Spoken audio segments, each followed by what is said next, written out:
Assalamualaikum warahmatullahi wabarakatuh. Selamat siang, Bapak dosen pengampu mata kuliah Filsafat Hukum, serta rekan-rekan mahasiswa sekalian. Puji syukur kita panjatkan sehingga saya dapat menyampaikan presentasi sebagai pengganti ujian akhir semester tahun 2026 ini. Sebelumnya, perkenalkan, nama saya Farah Nabilah Anafiah dengan NIM 2024 06 00 043 dari program studi hukum Universitas Cyber Muhammadiyah. Pada kesempatan ini, saya akan membedah topik yang sangat krusial di tengah pesatnya perkembangan teknologi, yaitu privasi di ujung jari, etika dan tantangan filsafat hukum dalam perlindungan data pribadi di era digital. Kita mulai. Yang pertama ada fenomena digital di tahun 2026, yaitu kita adalah data. Apa maksudnya?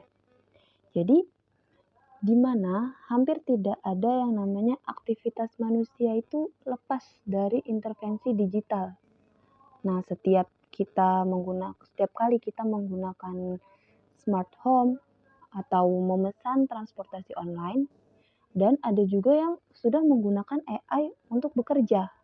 Nah, dari semua kegiatan itu, kita meninggalkan yang namanya jejak digital atau digital footprint. Nah, dalam filsafat hukum, kita juga mengenal yang namanya pergeseran subjek. Nah, di mana manusia itu bukan lagi sekedar fisiknya saja, tapi juga adalah data. Nah, sekarang data pribadi kita ini sering disebut dengan the new oil atau komoditas ekonomi baru. Nah, jadi siapa yang menguasai data, ia juga menguasai ekonomi dan perilaku sosial. Namun, di balik kenyamanan teknologi ini, ada satu hal yang sering kita lupakan, yakni di mana batas kedaulatan diri kita. Di kehidupan sehari-hari, kita tuh terlihat sudah sangat ketergantungan terhadap AI. Mulai dari chatbot, algoritma rekomendasi, mau nyari apa-apa, kita tanya dulu di AI aja, rekomendasi tempat makan enak atau gimana. Nah, ada lagi juga filter wajah. Bagi Gen Z, tanpa filter wajah itu kayaknya nggak hidup. Gimana ya? Kita foto, kita harus pakai filter. Kalau nggak, banyak orang yang nggak pede alasannya. Nah, filter wajah itu termasuk AI. Oke, next, selanjutnya. Sekarang kita masuk ke masalah utama. Pertanyaannya, mengapa ini penting? Nah, hal ini penting karena ada 3 alasan utama. Yang pertama, kebocoran data berulang di instansi publik dan swasta. Yang kedua, AI yang bisa memprediksi perilaku manusia tanpa izin. Nah, tanpa izin tuh bahkan sebelum kita menyadarinya sendiri, AI itu kayak udah lebih tahu dari kita. Ya. Dan yang ketiga, adanya ancaman terhadap kehendak bebas atau free will. Nah, jika setiap iklan yang muncul dan setiap informasi yang kita terima itu sudah diatur oleh algoritma ya, apakah kita benar-benar membuat keputusan secara mandiri? Ataukah kita ini sedang digiring oleh sistem? Nah, ini menjadi tantangan etis dan hukum yang akan kita bahas hari ini. Sangat berat ya, dan mungkin sangat relate dengan kehidupan sehari-hari kita ya. Kita bahas lebih lanjut, next. Oke, sekarang ada landasan teori pertama ya, yakni positivisme hukum. Hukum adalah apa yang ditetapkan oleh penguasa dalam bentuk aturan tertulis. Tokoh seperti Hans Kelsen atau HLA Hart memandang hukum itu sebagai aturan yang sah jika ditetapkan oleh penguasa. Nah, di Indonesia kita sudah memiliki Undang-Undang Nomor 27 Tahun 2022 tentang Perlindungan Data Pribadi atau bisa disebut juga UU PDP. Secara positifistik, ini adalah kemajuan yang besar, di mana hukum tertulis ini memberikan kejelasan tentang apa itu yang namanya data sensitif, siapa yang mengendalikan data, dan apa sanksinya jika terjadi pelanggaran. Namun, tantangan positivisme juga ada, yakni apakah hukum tertulis yang dibuat tahun 2022 masih mampu mengejar kecepatan AI di tahun 2026 ini? Nah, seringkali aturan tertulis itu menjadi kaku dan tertinggal oleh inovasi teknologi yang melesat setiap detiknya. Selanjutnya, next. Teori yang kedua adalah hukum kodrat dan martabat manusia. Hukum bersumber pada nilai moral dan hakikat manusia. Hukum kodrat ini berbeda dengan positivisme. Teori hukum kodrat itu melihat bahwa ada hukum yang lebih tinggi dari sekedar aturan negara, yaitu moralitas dan hakikat kemanusiaan. Secara filosofis, privasi adalah perpanjangan dari martabat manusia atau human dignity. Privasi itu bukan hanya sekedar menyembunyikan rahasia, tapi soal hak untuk tidak diganggu. Nah, jika sekarang AI mampu menebus pikiran dan privasi kita, maka martabat kita sebagai manusia bebas sedang dipertaruhkan. Oleh karena itu, perlindungan data pribadi itu bukan sekedar kewajiban administratif undang-undang saja, tapi kewajiban moral untuk melindungi hakikat manusia itu sendiri. Tanpa privasi, martabat manusia itu hilang karena mereka selalu merasa diawasi terus-menerus. Tapi mereka nggak tahu dari mana sih ngawasinnya, sebelah mana sih. Nah, oke, next. Sekarang kita sudah masuk ke contoh kasus pertama ya. Yaitu mari kita bedah sedikit lah ya. Kasus yang sangat membekas di ingatan kita mungkin. Yaitu serangan ransomware pada Pusat Data Nasional Sementara atau PDNS di tahun 2024 yang berdampak itu sangat banyak ya. Ada ratusan instansi pemerintahan, mulai dari data migrasi, beasiswa, hingga layanan publik lumpuh total. Nah, tak lama kemudian ada isu lagi muncul tentang kebocoran 6 juta data NPWP yang diduga termasuk data penting negara. Wah, bahaya sekali ya. Jadi, secara hukum positif, UU PDP nomor 27 tahun 2022 pasal 16 menyatakan bahwa jika terjadi kegagalan perlindungan data, pengendalian data, dalam hal ini pemerintah, wajib memberitahukan secara tertulis kepada subjek data. Namun yang kita lihat adalah ketidakjelasan siapa yang harus bertanggung jawab secara hukum. Apakah vendor teknologi, kementerian terkait, atau lembaga cyber negara.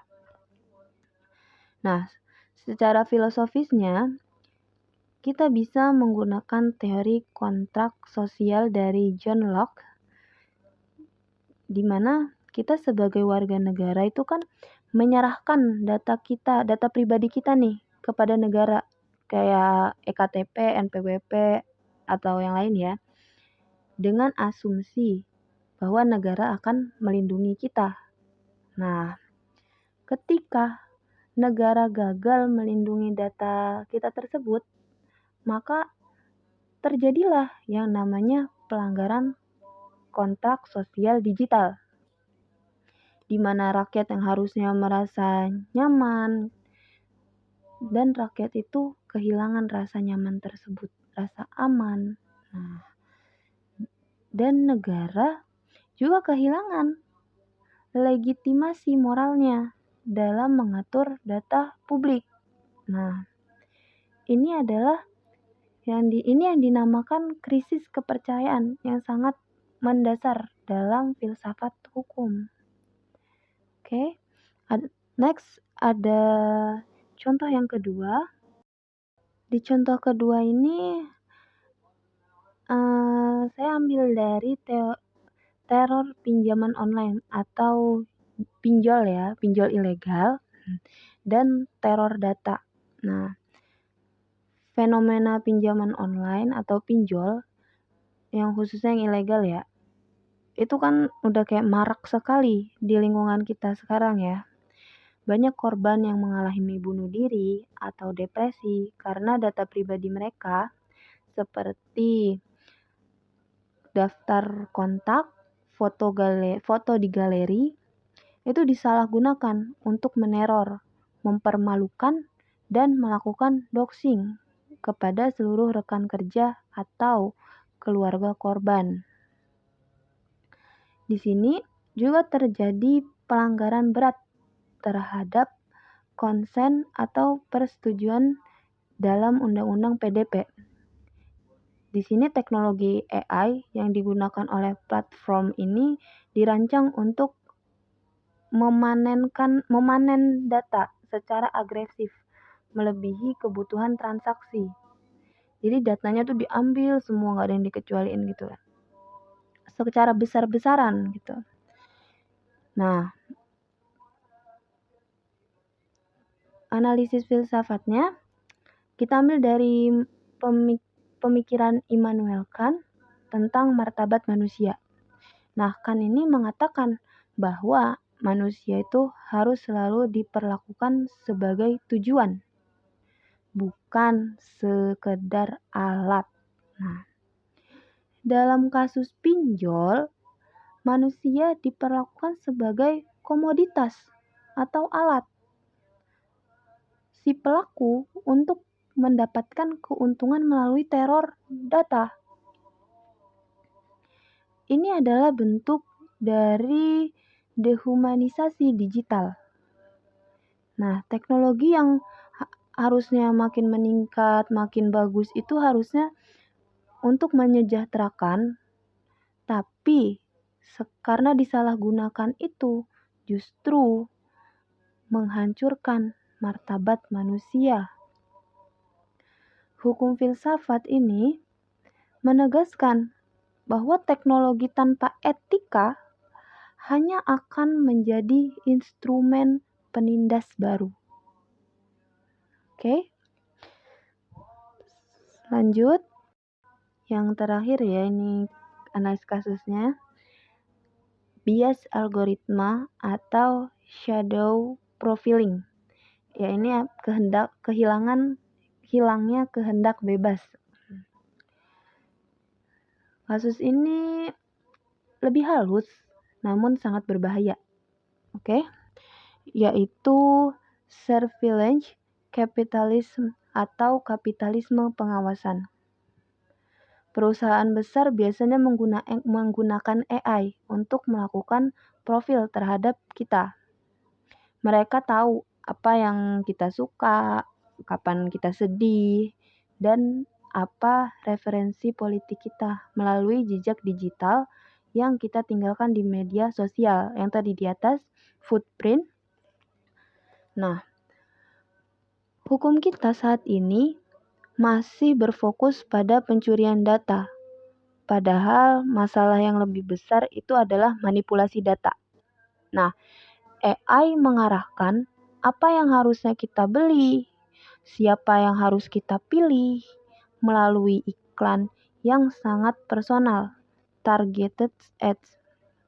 Jadi semua itu udah direkayasa ya, dari kadang kok tiba-tiba lagi ngelihat SG nih, kok di sela-sela ini kok tiba-tiba muncul iklan apa gitu kan, kebiasaannya gitu.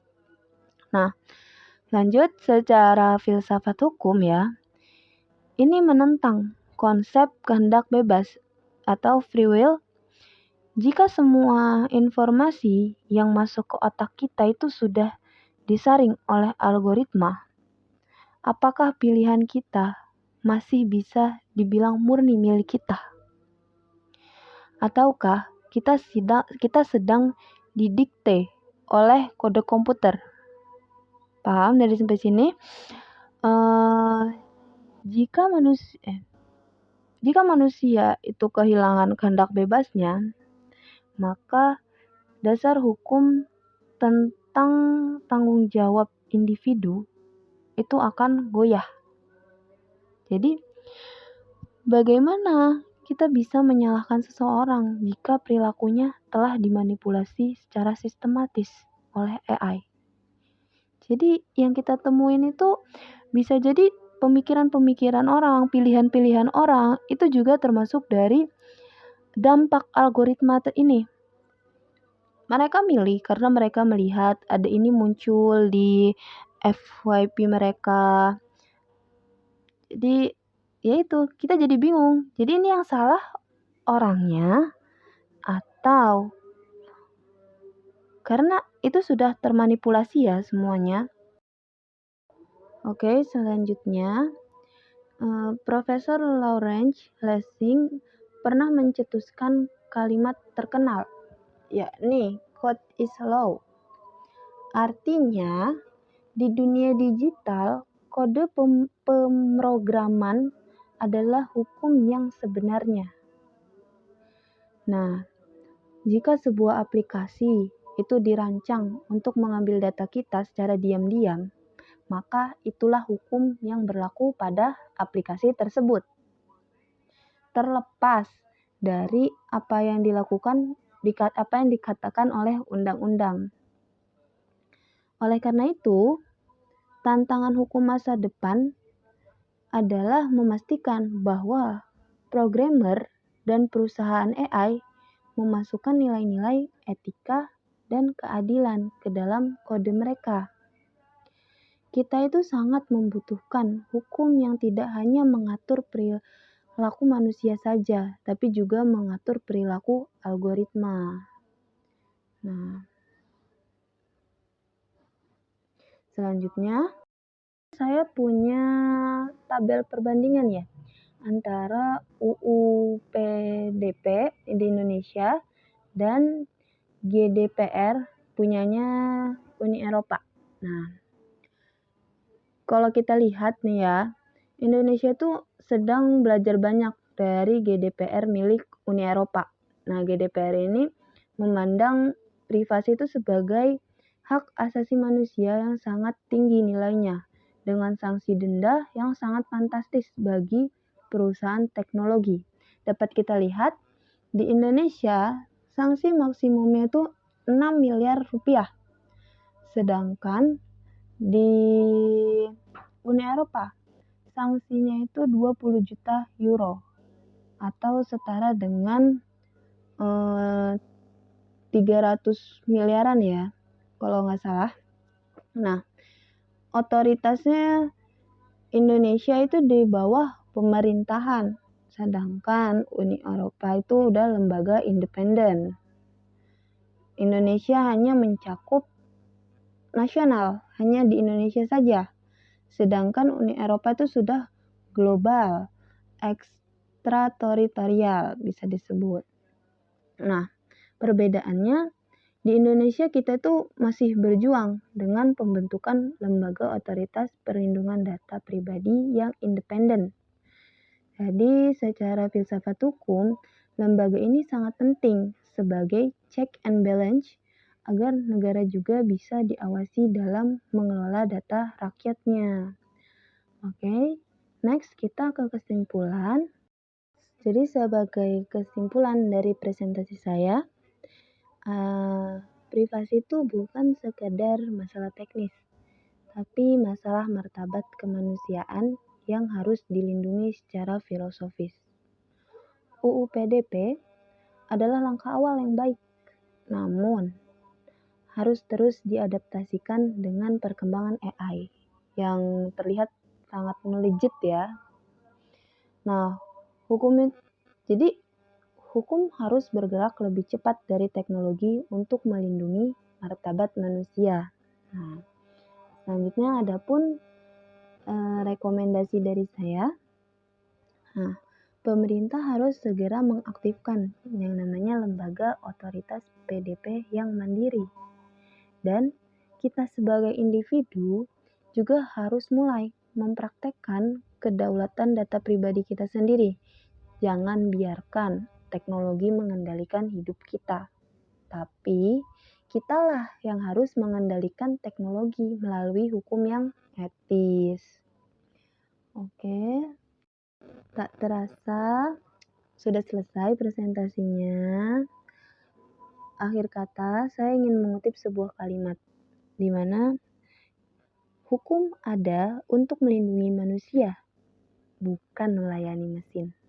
Nah, demikian presentasi UAS saya. Semoga apa yang saya sampaikan bermanfaat dan menambah wawasan bagi kita semua dalam menghadapi tantangan hukum di era digital ini. Mohon maaf atas segala kekurangannya. Terima kasih atas perhatiannya. Selamat siang. Wassalamualaikum warahmatullahi wabarakatuh.